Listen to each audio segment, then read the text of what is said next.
नमस्कार, स्वागत है आपका राजनीति 24 न्यूज में। आइए डालते हैं इस वक्त की बड़ी खबरों पर नजर।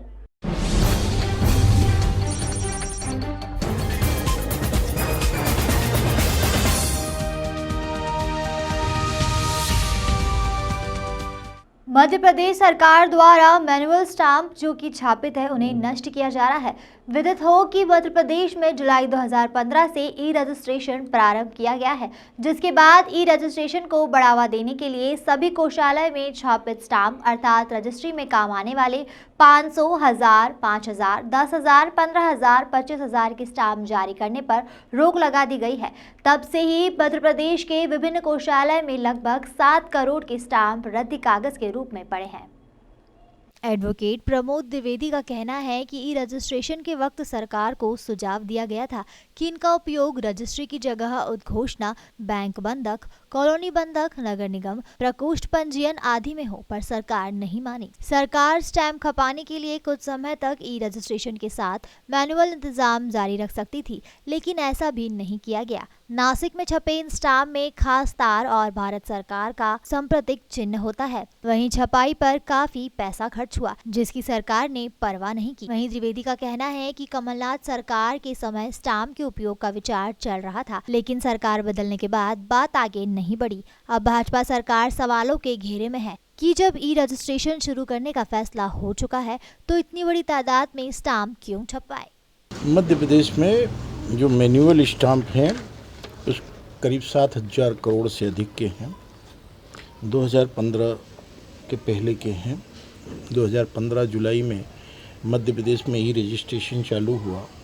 महानिरीक्षक पंजीयक ने एक आदेश जारी किया कि मैनुअल स्टाम्प का उपयोग बंद किया जाता है रजिस्ट्री में। कानून में संशोधन नहीं हुआ।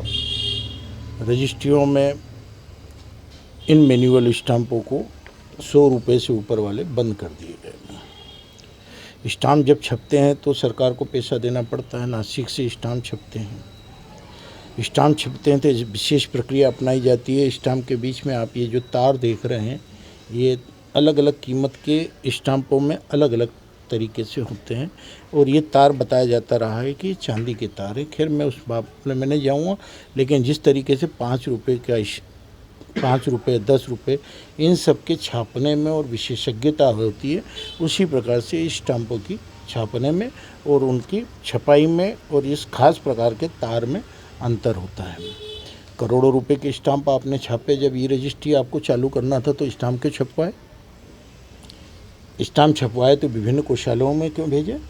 इंदौर में ही 1400 करोड़ रुपए के स्टाम्प थे। कम होते होते 1100 करोड़ रुपए के स्टाम्प हैं। स्टाम्प केवल रजिस्ट्री में काम नहीं आते, न्यायालय में काम आते हैं। स्टाम्प केवल रजिस्ट्री के अलावा अन्य कामों में आते हैं, जैसे कि बंधकनामा है, घोषणा पत्र है, इन सब चीज़ों में काम आते हैं। सरकार ने कोई नियम नहीं बनाया और स्टाम्पों को नष्ट करने की प्रक्रिया शुरू कर दी।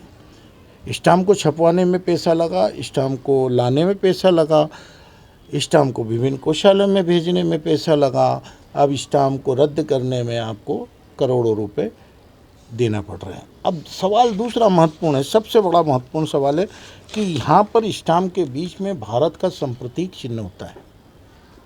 क्या इस सांप्रतिक चिन्ह को छेदेंगे आप? इस महत्वपूर्ण जो तार है इसको कैसे निकालेंगे आप? अब जब पूरा स्टाम्प आप छेद रहे हैं, छेदा तब जाता है जब स्टाम्प को मैंने प्राप्त किया और मैंने रिफंड किया, यानी मैं काम में नहीं ले पाया हूँ, तब छेदने का नियम है कि इसका कोई उपयोग नहीं कर पाया। लेकिन लुगदी बनाने का तो नियम तो था ही नहीं।